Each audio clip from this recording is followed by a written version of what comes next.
Olá, povo de Deus, eu estou com a Bíblia Sagrada aqui. Ela está aberta em Atos dos Apóstolos, capítulo de número 1, versículo de número 11, que diz assim: Mas recebereis a virtude do Espírito que há de vir sobre todos vós, e vocês serão minhas testemunhas em Jerusalém, Judéia, Samaria e até aos confins da terra. Neste momento, já estava com saudade de vocês, né?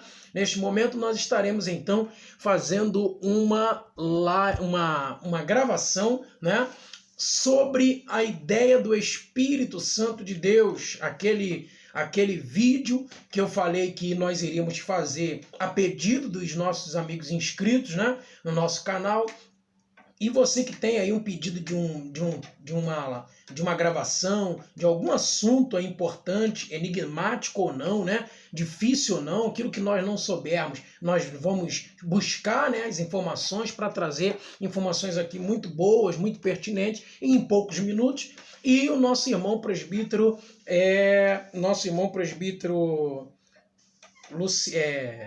Anderson Azevedo, né? Nosso irmão presbítero Anderson Azevedo pediu para fazer uma live sobre a ação do Espírito Santo, sobre o Espírito Santo de Deus, o movimento do Espírito Santo, principalmente para nós que estamos no segmento pentecostal. Esse assunto é muito importante para nós aí tirarmos também qualquer resquício de enigma, de dogma, né? Qualquer resquício de problema, de dificuldade para compreender a ação do Espírito Santo, o que é ser cheio do Espírito Santo, o que é o mover do Espírito Santo, o que é uma pessoa cheia do Espírito, né? E a gente vai tentar aí ao máximo resolver algumas desses dilemas nossos dentro do campo do pentecostalismo, ok? Então, dentro dessa visão de Atos dos Apóstolos, capítulo 1, versículo de número 8, e também a referência do texto de Atos dos Apóstolos é justamente Lucas, capítulo 24, 49, que é a mesma referência, a mesma profecia para aquilo que iria acontecer em Atos dos Apóstolos, capítulo 1, versículo 8, tá ok? Em Lucas 24, 49, está descrito que ficar em Jerusalém até que do alto seja revestido de poder. E essa ideia do revestimento, tudo isso nós vamos tentar trabalhar nesses 25 minutos a meia hora aqui na nossa conversa. Sejam todos muito bem-vindos, aqueles que estão pela primeira vez aqui. Já peço carinhosa e respeitosamente que vá lá, inscreva-se no nosso canal, Galardoar de Ensino, o ensino de presente para você, e nós estaremos aqui todas as 4 vezes na semana, nós estaremos lançando vídeos, e aqui eu já estava com toda a saudade do mundo aí de vocês, e eu glorifico a Deus por essa primeira parte. Você já está aí no nosso canal, então já deixa aqui o likezinho, né, o joinha, já ativa as notificações aí no sininho que está ao lado da inscrição, e nós estaremos então aí continuando crescendo, né, no canal, no YouTube, para a glória de Deus, né? Uma outra informação muito importante é que eu tive essa camisa, nosso irmão chargista, diácono, nosso irmão lá da nossa igreja, né, acabou de fazer essa camisa aqui para nós, né? Ele faz acróstico também. Eu achei muito importante porque é uma das matérias que eu mais me identifico também, é a matéria de introdução bíblica, né, da Isagoge bíblica, não é isso? As matérias importantes para mim são estas, e a escatologia são duas matérias que eu mais me identifico. Introdução à teologia, introdução bíblica, bibliologia, introdução às sagradas escrituras, escatologia, né, cristologia, são algumas matérias que nós mais nos identificamos aí para a glória de Deus. Então eu agradeço ao nosso diácono pelo presente, né, pela bênção de Deus aí para as nossas vidas. Eu glorifico a Deus pelo nosso irmão em nome de Jesus. Deus abençoe sua vida que está aqui até este momento. Então nós vamos iniciar aí a nossa live, né, a nossa gravação, e você já vai fazendo aí, compartilhando, comentando, chamando os irmãos também para estar nos auxiliando, nos ajudando aí ao crescimento, ok? Vamos lá, Atos dos Apóstolos, capítulo de número 1, versículo de número 8, que é o texto que nós abrimos, né, com a nossa inscrição aí de que a Bíblia está aberta, e eu faço uso disso justamente porque é importante que a Bíblia esteja sempre aberta, mesmo que haja outros livros, né? Mesmo que haja outros livros importantes para o nosso crescimento epistemológico, nosso conhecimento cognitivo, é importante que também a Bíblia esteja aberta para que haja embasamento suficiente, principalmente porque a gente tem a Bíblia como a nossa regra de fé e de prática, ok? Então nós vamos iniciar sempre falando um pouco sobre a ideia da palavra de Deus, ok? Então Atos dos Apóstolos é um livro importante porque narra, né, a história do início da igreja, aquilo que nós chamamos de igreja primitiva, né, ou a primeira igreja, digamos assim, é descrita ali em Atos dos Apóstolos. Só que é interessante porque Jesus já havia dito sobre a ideia da igreja em Mateus capítulo 16, versículo 18, falando para o apóstolo Pedro, para o discípulo, né, Pedro, que sobre esta pedra ele edificaria a igreja, né? E inclusive tá circulando aí um vídeo, né, de um padre, né, falando acerca da questão de que Pedro é a pedra, né? E usa esse mesmo texto para poder dizer que Pedro é a pedra e que o Papa é o sucessor de Pedro, né? Existe até um vídeo que está circulando aí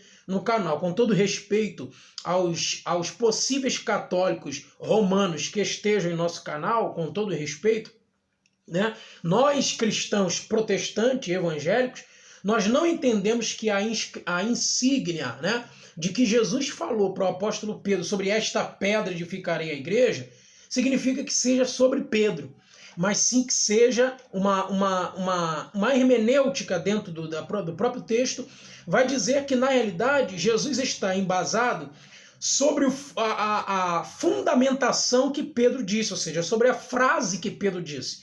Pedro disse para Jesus: tu és o Cristo, o Filho do Deus vivo. Então essa ideia de que tu és o Cristo, o Filho do Deus vivo, baseado nisso, a igreja está fundamentada. Ou seja, baseado de que em Cristo, que é o Filho do Deus vivo, a igreja se funda, a igreja está fundamentada. Então onde é que Jesus disse que Pedro, tu és pedra? E sobre esta pedra é a frase que Pedro disse, não ele mesmo, né?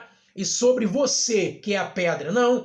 Até porque a expressão no original grego, que é petros, significa fragmento de pedra, né?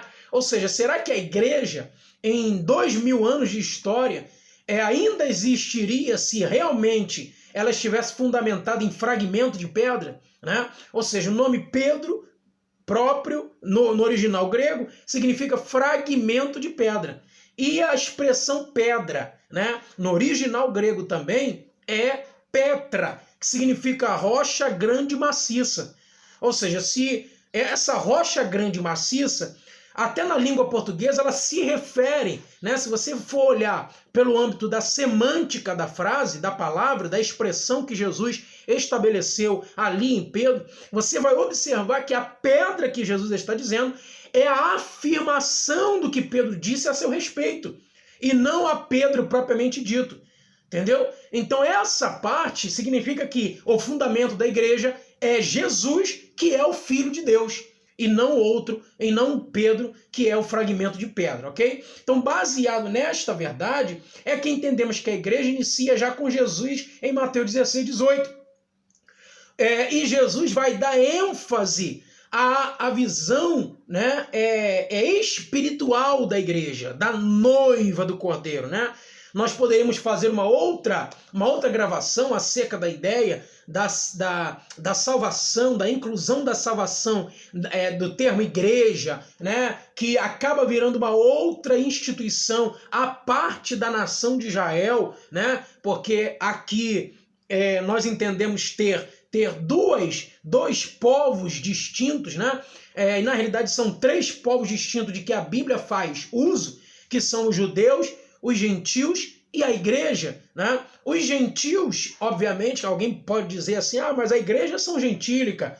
É gentílica. A característica máxima da igreja é gentílica, concordo, porque a expressão gentil significa apenas aquele que não é judeu. Então todo o povo que não é judeu, judeu de nascimento, judeu de sangue, judeu de origem, né? Judeu de descendência de Abraão, né? Digamos assim, não é judeu. Se não é judeu, é gentil. Então a igreja em si, ela é gentílica, tá? Mas a partir da morte de Cristo, da vinda de Cristo, da morte de Cristo, da ascensão de Cristo, a igreja toma um outro rumo, a igreja toma uma outra perspectiva. A igreja, então, ali agora, será aquele que acredita em Cristo, aquele que é seguidor de Cristo, tá? Aquele que é seguidor de Cristo. Logo, os que não são seguidores de Cristo e que também não são judeus, eles partem, então, para serem considerados como gentios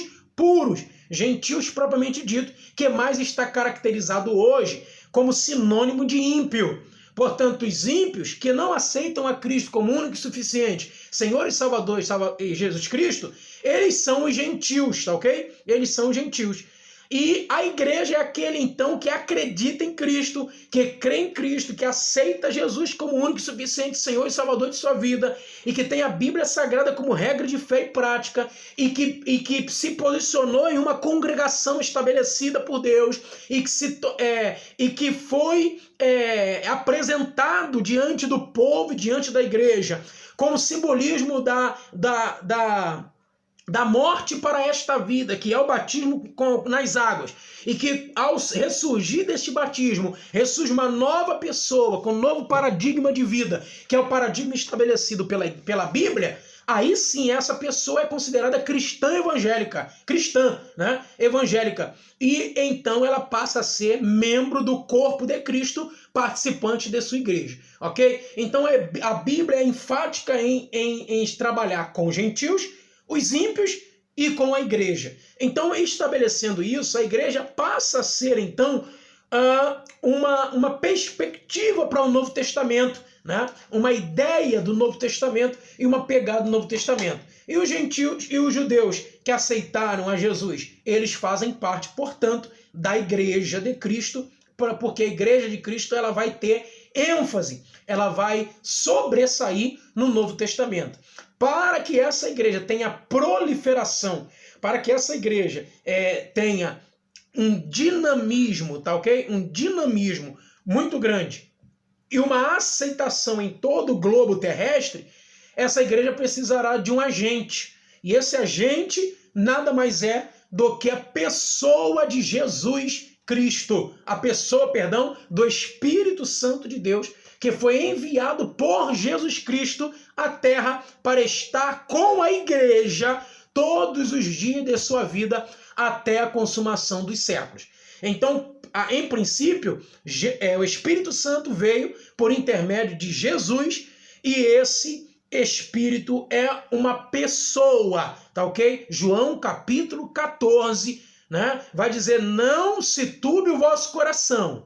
Credes em Deus, credes também em mim. Na casa de meu pai há muitas moradas. Se não fosse assim, eu não vou-lo teria dito. Vou para o Pai, e se eu for e vos preparar-vos lugar, virei outra vez. Mas enquanto eu não for e não voltar, eu deixarei com vocês o outro Consolador.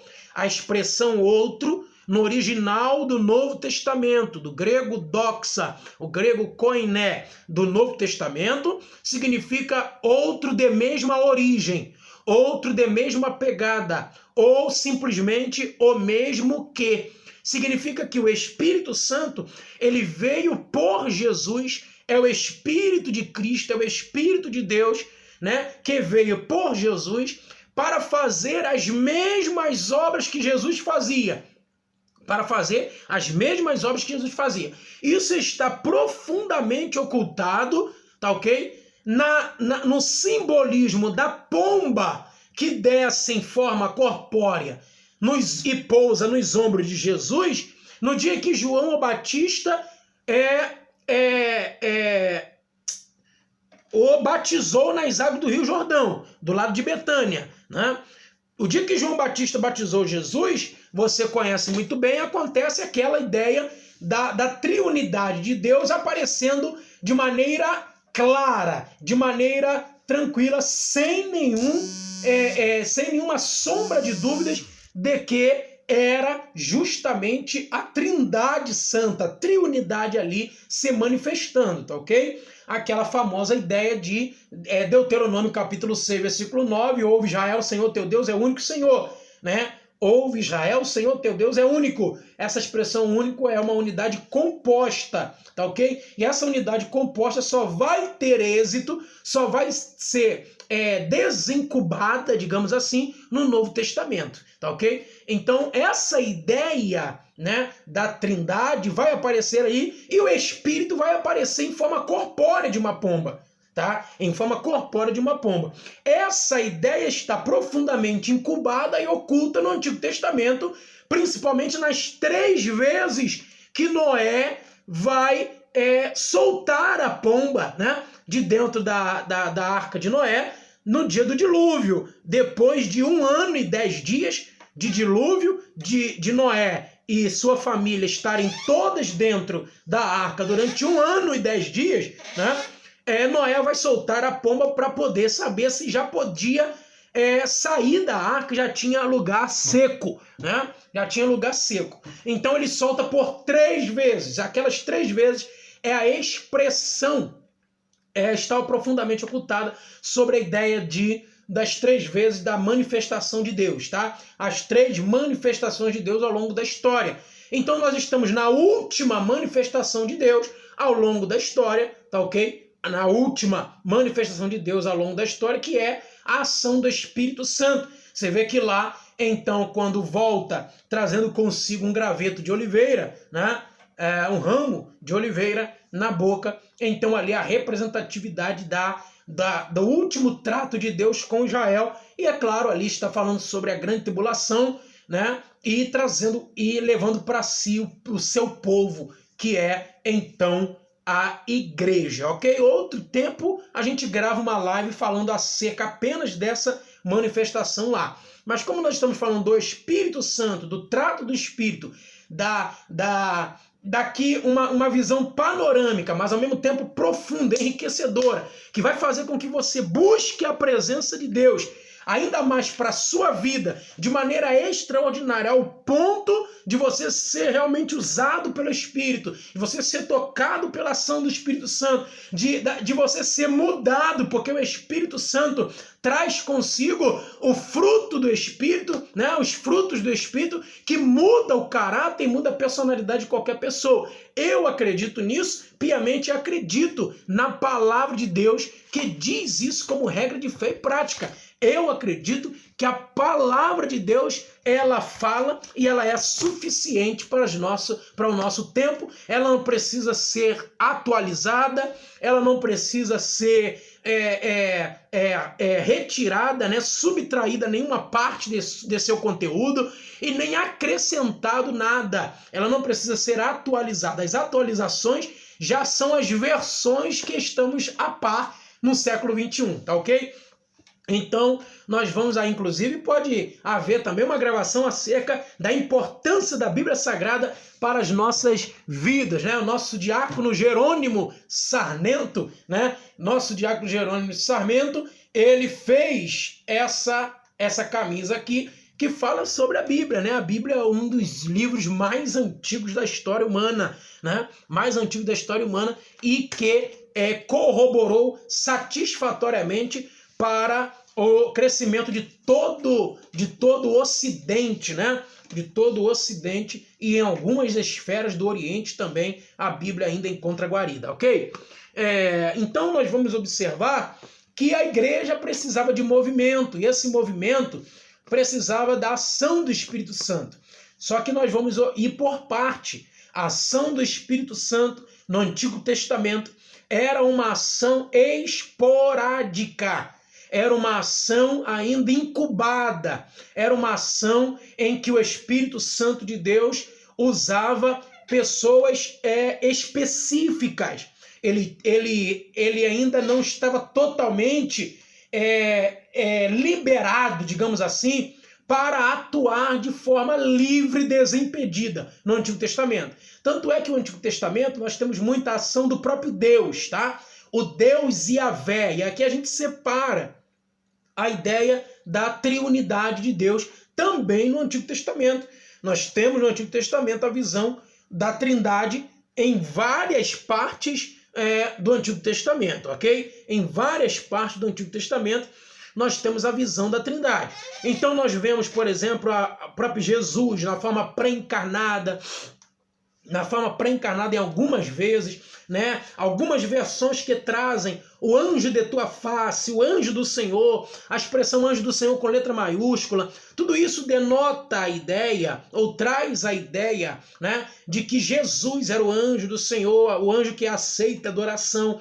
Anjo comum não aceitava adoração, como foi com Josué, como foi com Moisés, né? Tira a sandália dos teus pés, porque o lugar que tu estás é santo. Aí Josué vai lá, né, se curva diante do anjo, aí o anjo vira para ele e fala assim, não, se levante, porque eu sou seu conservo, né? Ou seja, então esse anjo é um anjo comum, é o anjo que foi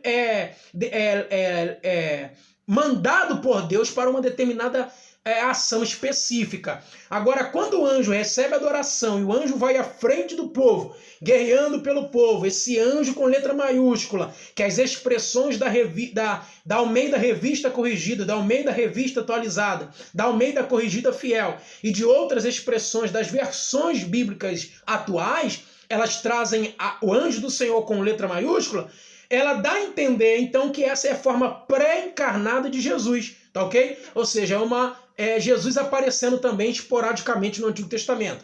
Então o Espírito Santo vai aparecer esporadicamente no Antigo Testamento, em forma de porções limitadas, né? Limitada. A ação do Espírito é uma ação, de certa forma, limitada, não pelos homens, né? Mas pela própria ação da triunidade de Deus, que ainda não estava totalmente manifesta, tá ok? Então você vai ver, por exemplo, Eliseu, né? Aí no período já do reino dividido de Israel, lá em 1 Reis, né? Você vai ver Eliseu, 2 Reis, né? Você vai ver Eliseu pedindo porção dobrada do Espírito que estava sobre Elias. Ou seja, porção dobrada. O que é uma porção? Uma porção é uma parte, né? É uma parte apenas de um todo, tá ok? É uma parte de um todo, é uma porção, né? Você já pediu aí uma porção de coxinha, né? Você já pediu aí, sabe, crente pentecostal come, que é uma barbaridade, né? Crente pentecostal não tem essa não, ele come a coxinha pentecostal. Você conhece a coxinha pentecostal? Hã? A coxinha pentecostal é pouca carne e bastante óleo. Sai na hora para você, é uma bênção pro colesterol, né? Então essa é a coxinha pentecostal. Eu peço uma porção de coxinha pentecostal, aquele saquinho vem ainda pingando, né? Aí tu já sai falando em mistério, já sai falando em línguas estranhas, porque você sabe que aquele óleo ali é o óleo da unção, né? Então é interessante isso, né? Mas voltando aqui, né? Falando um pouquinho sério, nós vamos observar o seguinte. Nós vamos observar que uma porção é uma parte de um todo. Então o Espírito Santo de Deus descia em porções no Antigo Testamento. Agora, quando nós entramos em um Novo Testamento, você vai ver o tempo inteiro isso com Juízes, né? E foi cheio do Espírito. As expressões que são usadas no Antigo Testamento para poder falar acerca do Espírito Santo e foi cheio do Espírito e se apoderou o Espírito se apoderou dele, como foi no caso de Davi, né? Quem não se lembra aqui de Davi ainda? Lá em 1 Samuel capítulo 16, né? Você vai ver que Davi é cheio do Espírito e foi Davi cheio do Espírito e o Espírito saiu de Saul. Ou seja, o Espírito Santo saiu de Saul e se apoderou do próximo rei de Israel. Deu para entender? Será que o Espírito precisava sair de alguém para entrar em outro? Será que a ação dele no Antigo Testamento é a mesma do Novo Testamento? Será que eu sou cheio e você que está assistindo está vazio? Ou você que está assistindo aí esse vídeo é cheio do Espírito Santo e eu estou vazio do Espírito, né? Hoje em dia, o Espírito... Nós vamos chegar lá no Novo Testamento e você vai compreender que hoje em dia a ação do Espírito está um pouco diferenciada da ação do Antigo Testamento. Por isso que as pessoas, né, às vezes, olham, principalmente o nosso segmento pentecostal, né, olha e fala assim, caramba, olha só, o camarada não precisa disso, né? Ó, o outro tá pulando lá, ó, o outro tá falando língua estranha que não dá para entender nada, não entrega nada, não sei mais o quê, e começam a falar um monte de coisa que não compreende, né? Que não entende. Então, antes de você falar, né, até e aqui eu estou falando até de crentes que estão dentro das igrejas pentecostais. Eles também são ditos pentecostais, eles estão dentro da Assembleia de Deus, mas não acreditam na manifestação livre e desimpedida do Espírito Santo na vida da igreja hoje. Na vida da igreja hoje. Era diferente do Antigo Testamento, gente. Por isso que você não vai ver, por exemplo, no Antigo Testamento, você com a ideia de língua estranha. Mesmo assim, no Antigo Testamento, você tem lá com Moisés, que foi ver a glória de Deus no Monte Sinai, saiu com o rosto resplandecendo, ao ponto de passar o rosto de Moisés ainda passou a presença de Deus para 70 anciãos. Esses 70 anciãos foram tão cheios que falavam em outras línguas. É a Bíblia que diz, não sou eu. Falavam em outras línguas conforme o Espírito que estava na vida de Moisés foi passado para esses 70 anciãos. Só que os 68 anciãos pararam de falar língua e vieram reclamar dos 2 que estavam do lado de fora do arraial, continuando falando em língua. Porque a glória de Deus era tremenda, era tanta, que eles não conseguiam mais parar. Isso a gente está falando do Antigo Testamento, né? Então a ação do Espírito Santo é uma ação hoje livre, desimpedida. A ação do Espírito Santo hoje, inclusive, é uma ação tremenda ao ponto das pessoas não conseguirem segurar tamanha glória, tamanha presença, né? Então observa só, no Antigo Testamento, o Espírito Santo agia em porções esporádicas, de tempo em tempo, na vida de alguém, como foi com Davi, como foi com Moisés, como foi com 70 anciãos, como foi com Saul, né? Depois o espírito saiu de Saul, entrou um espírito maligno em Saul. O que você prefere, o Espírito de Deus ou o espírito maligno, né? Atuando na vida das pessoas, atuando na vida dos crentes?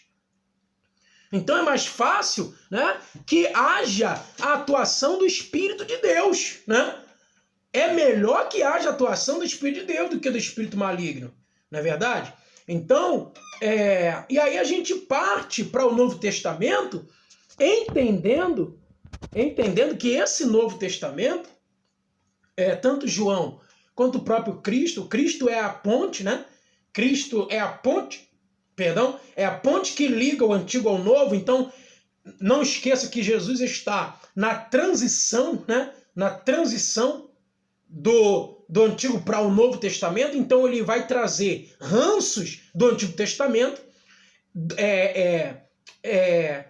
rituais ainda do Antigo Testamento, tanto é que ele vai ser batizado nas águas. E nós não sabemos que o batismo nas águas não é para arrependimento de pecado? Por que Jesus é batizado nas águas se o batismo na água é para arrependimento de pecado? É para confissão diante do povo de que você era um pecador e agora é um pecador arrependido. Será que Jesus também era um pecador, não? Claro que não. O que Jesus queria mostrar ali, tanto é que ele vai falar isso para João, que João vai dizer assim, eu que tinha que ir até o Senhor que está vindo até a mim, eu não sou digno de desatar o cadastro de suas sandálias, né? Só que Jesus vai dizer para João o seguinte, olha, eu estou fazendo isso para que se cumpra as Escrituras. Ou seja, ele está fazendo uma transição entre o Antigo Testamento, para que se cumpra as Escrituras. Jesus estava remetendo ao Antigo Testamento, porque Jesus não tinha o Novo ainda, nem existia o Novo Testamento. Jesus estava falando de quê? Jesus estava falando do Antigo, da palavra de Deus do período Antigo, né? A Torá, o Nebirim, o Keturim, né? Estava falando dos escritos, dos salmos, ok? Então, observa que ele vai trazer um pouco dessas continuidades do Antigo Testamento e vai, então, trazer uma nova roupagem para o Novo Testamento. Você vai ver, por exemplo, né, que antes de Atos 1:8, antes de Atos dos Apóstolos 1:8, você tem, por exemplo, João capítulo 20. Né? Antes de Atos dos Apóstolos 1:8, você tem, e aqui a gente se encaminha para o final desse vídeo, tá ok? Você tem antes de Atos Apóstolos 1:8, que é o derramar do Espírito. Observa, o Antigo Testamento, o Espírito agia em porções. Porção de um todo. Agora, no Novo Testamento, em Atos dos Apóstolos, o Espírito será derramado. O que é o derramamento? Ou seja, é a totalidade do Espírito. O Espírito será livre agora e desimpedido. O Espírito Santo como uma pessoa que geme, que sente ciúmes, né? Que habita em cada crente especificamente e habita também no ambiente de maneira imensa. Essas são as duas características, inclusive do próprio Deus, da própria Trindade, características que são inatas da Trindade e de mais ninguém. Característica de ser tanto onipresente quanto imenso. A onipresença diz respeito ao indivíduo. O Espírito Santo está presente em mim, como está presente em alguém lá no Japão, crente agora no Japão. O Espírito Santo está neste momento presente em mim, presente em você que está aí assistindo esse vídeo e que se às vezes está esmorecendo na fé, triste, abatido, perplexo, cabisbaixo, decepcionado, né? Está recebendo essa injeção de ânimo que o Espírito Santo está lhe dando nesta hora, né? Porque o Espírito Santo vem para levantar. Nós vamos falar aqui no final do vídeo algumas ações do Espírito Santo em Isaías, no livro de Isaías, né? E no livro, em toda a Bíblia, no modo geral, né? Não só no livro de Isaías, mas em toda a Bíblia, a ação do Espírito Santo na vida do crente. Hoje o Espírito Santo está derramado, ou seja, está livre, ele está desimpedido. É uma pena que muitas igrejas ainda fazem aquilo que o apóstolo Paulo escreveu para Tessalônica, que não era para fazer. Paulo falou assim: não extingais o Espírito.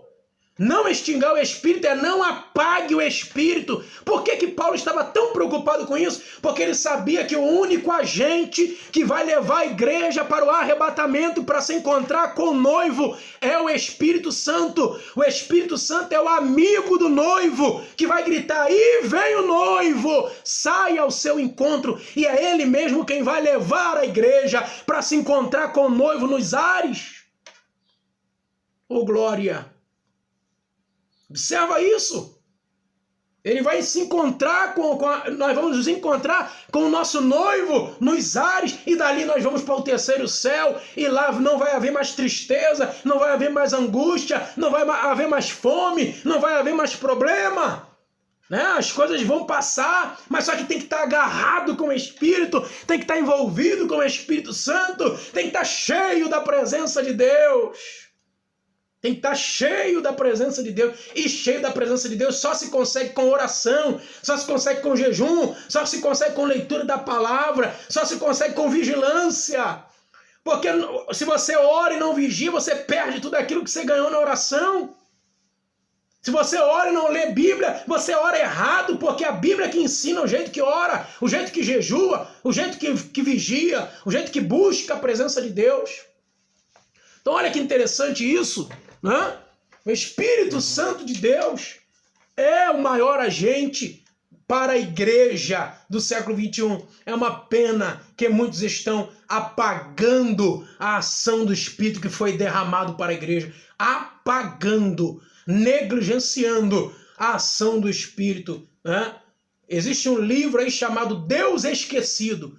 O Deus Esquecido. E está esquecido até no meio cristão evangélico. E o que é pior, que nós cristãos evangélicos pentecostais, que nascemos a partir da doutrina do Espírito Santo de Deus, com grande ênfase na doutrina do Espírito Santo, nós mesmos estamos deixando nossas igrejas ficarem frias. Nós mesmos estamos deixando as nossas igrejas ficarem anêmicas, paradas. Porque se não tem o Espírito, tem anemia espiritual. Se tem anemia espiritual, a igreja anêmica não consegue andar, se levantar, se posicionar, arregaçar as mangas, pregar o evangelho. A igreja atual, ela está desse jeito. A maioria 80% da igreja atual, ela está doente, porque não entende o propósito de Deus com relação ao Espírito Santo. Com relação ao Espírito Santo. Nós não estamos aqui tapando o sol com a peneira e dizendo no nosso segmento não tem nada de errado. Muito pelo contrário. Muito pelo contrário. Tem muita coisa errada. Tem muito fanfarrão aí no nosso meio. Tem muito crente menino no sentido dos movimentos de Deus, dos dons espirituais. Agora, o que não pode é pegar essa galera, que é a minoria, né, dentro do segmento pentecostal, do modo geral, pegar esse segmento, essa galera, que é a minoria, e generalizar dizendo que o movimento pentecostal e o pentecostalismo e todas as igrejas pentecostais são meninos, são meninas. Estão erradas, estão equivocadas, né? É uma pena que as pessoas hoje estão usando, por exemplo, profecias já forjadas. É uma pena. É uma pena que as pessoas hoje estão pagando outras pessoas para fingirem que são doentes para receber a cura. É uma pena. Mas eu acredito ainda que o meu Jesus e o seu Jesus, que deu o Espírito Santo de Deus para a igreja, ele é poderoso para fazer com que uma pessoa aidética seja curada da AIDS, que uma pessoa cancerosa seja curada do câncer. Eu ainda acredito que uma pessoa paralítica seja levantada da cadeira de roda, definitivamente, de uma vez por todas. Porque esse Jesus que eu prego era esse Jesus que fazia os milagres que estão descritos na palavra de Deus. Se eu não acredito nisso, eu estou no lugar errado. Se eu não acredito mais nos milagres e nas bênçãos de Deus e na ação livre, derramada do Espírito Santo, eu estou no lugar errado, realmente. Eu estou no lugar errado. Então agora Jesus está dizendo o seguinte, eu vou derramar. Isso era uma promessa, ó. Olha o tempo, ó. Joel capítulo de número 2. E nos últimos dias, diz Deus, derramarei sobre vós o meu espírito. Ele fala, derramarei sobre vós. E nos últimos dias, e não vem dizer que esses últimos dias eram os últimos dias do período de Joel, ou os últimos dias do período do Antigo Testamento. Não. Tanto é que não houve derramar do Espírito no final do Antigo Testamento. Onde você vê isso no Antigo Testamento? O derramar. O que acontecia, principalmente em alguns reis do reino sul de Israel, que foram bons reis, como Josafá, como Josias, né? Que implantaram um reavivamento e uma reforma em todas as áreas da igreja, do período do Antigo Testamento, né? E isso aconteceu esporadicamente, num lugar específico. E não foi o derramar como houve, então, o derramar para a igreja. Aonde quer que os discípulos chegavam com ele o Espírito Santo, e o Espírito era derramado na vida daquela congregação, e daquela congregação no bairro, na cidade, no município, no país e no mundo. Né? E no mundo. Entenda isso. No mundo. E o cristianismo foi sendo proliferado. O cristianismo foi sendo levantado. Então olha só que interessante, né? João capítulo 20, você vai ver que há uma diferenciação. Não significa que quem ainda não recebeu o Espírito Santo para o falar em línguas não tenha o Espírito Santo. Em nenhum momento a gente está falando isso. Tanto é que a ideia de John Wesley, né, fundador da igreja wesleyana episcopal nos Estados Unidos da América, e que foi daí, inclusive, que começou a ser proliferada, metade do século XIX, ser proliferada a ideia da segunda bênção. A ideia da segunda bênção é justamente essa. O Espírito te enche e te convence do pecado, do juízo e da justiça para arrependimento. Você levanta a mão, aceita Jesus e é batizado nas águas. Agora, o que é a segunda bênção? É a continuidade dessa salvação. A ideia da continuidade dessa salvação significa o selar de Deus, é o selo de Deus, é a autenticidade de Deus de que aquele crente vai ser usado por Deus para determinada função. Então ele é derramado. Para que os discípulos foram para que houve derramamento do Espírito em Atos dos Apóstolos 2? Para quê?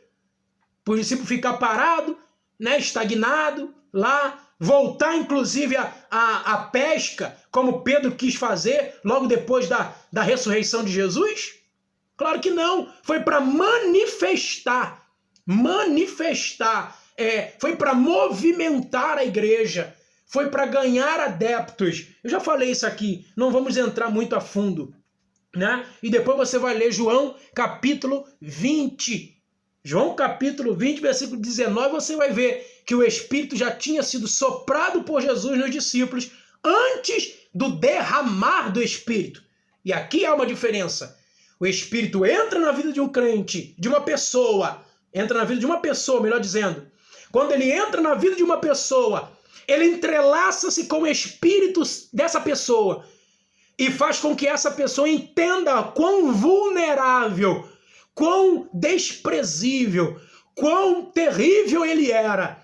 E ele é convencido do pecado, de que nele havia alguma coisa que precisasse ser mudado. E esse convencimento faz ele aceitar a fé em Cristo.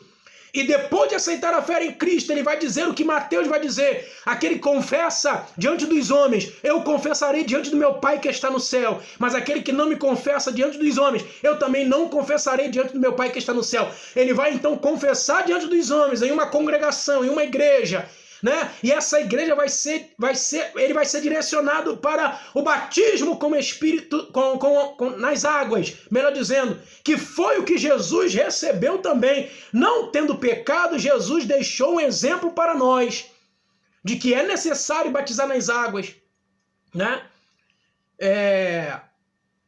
E essa pessoa será batizada nas águas, mas a ação do Espírito para movimentar essa pessoa na fé, né, na unção, no poder, nos frutos do Espírito, nos dons espirituais, ele vai ter que buscar, assim como a igreja de Atos teve que buscar e ficou durante 10 dias buscando a presença do Espírito e buscando que a promessa se cumprisse na vida dele, ao ponto do 10º dia a promessa de Deus tenha se cumprido na vida dos discípulos e dos apóstolos de Jesus em Atos dos Apóstolos capítulo 2.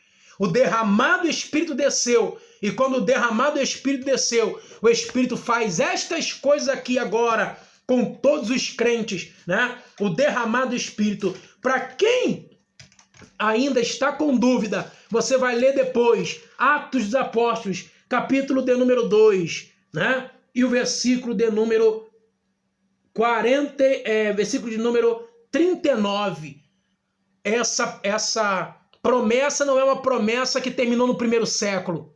Essa promessa, como dizem alguns dos nossos irmãos, né, não é uma promessa que parou. Eu não sou cessacionista. Ou seja, aquela pessoa que tem uma corrente teológica que diz que os dons espirituais e o Espírito Santo só foi para o primeiro século. Poxa, se só fosse para o primeiro século, a igreja não existiria mais.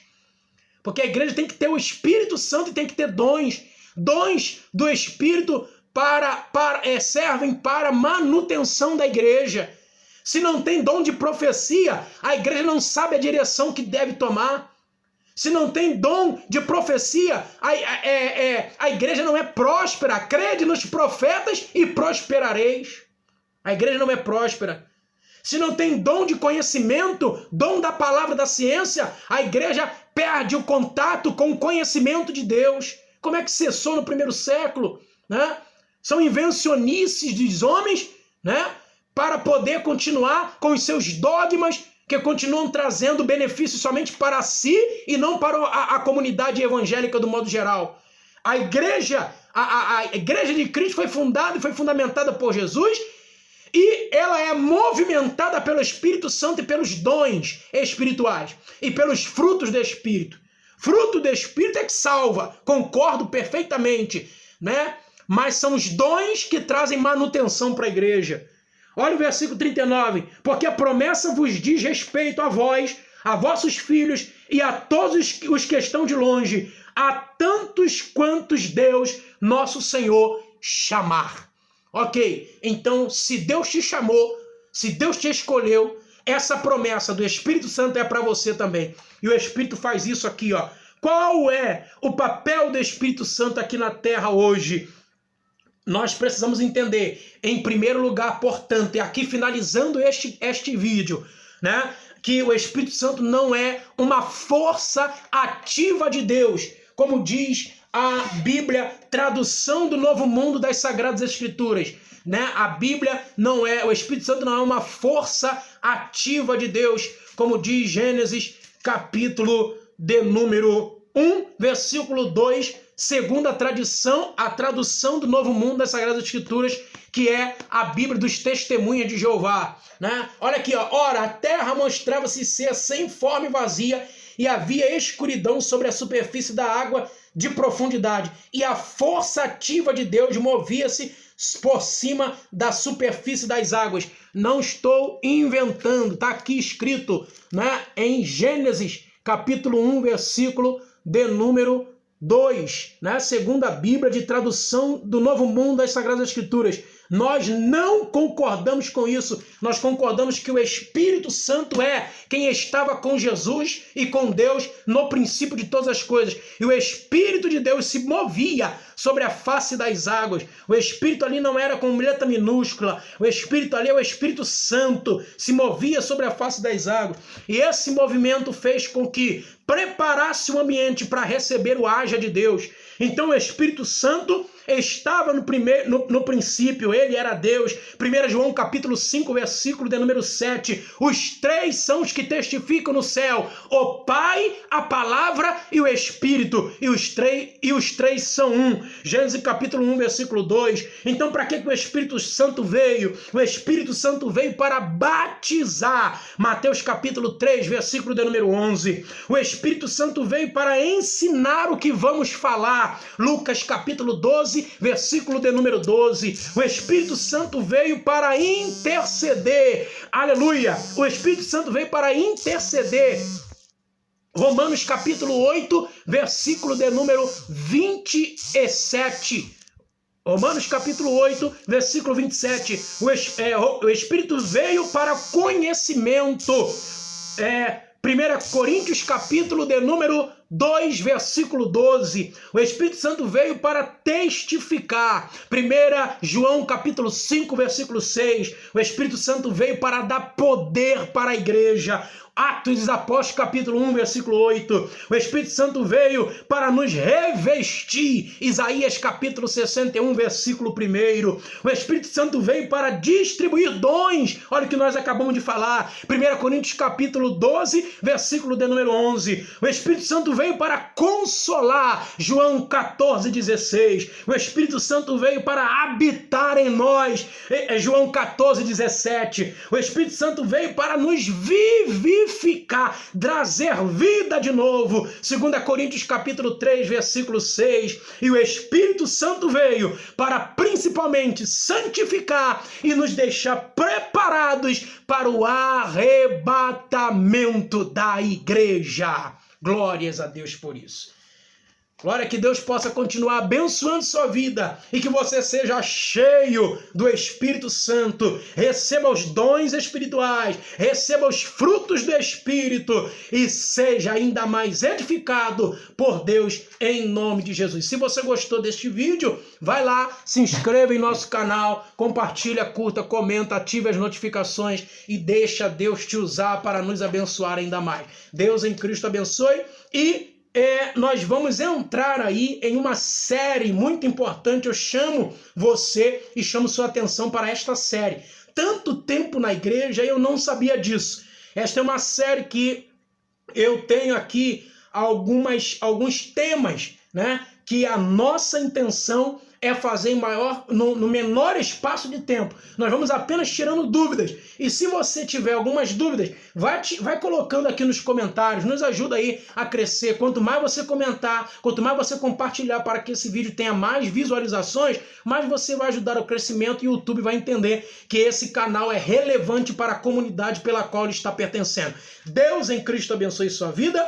Em nome de Jesus. Fica com Deus. Amém. Graças a Deus.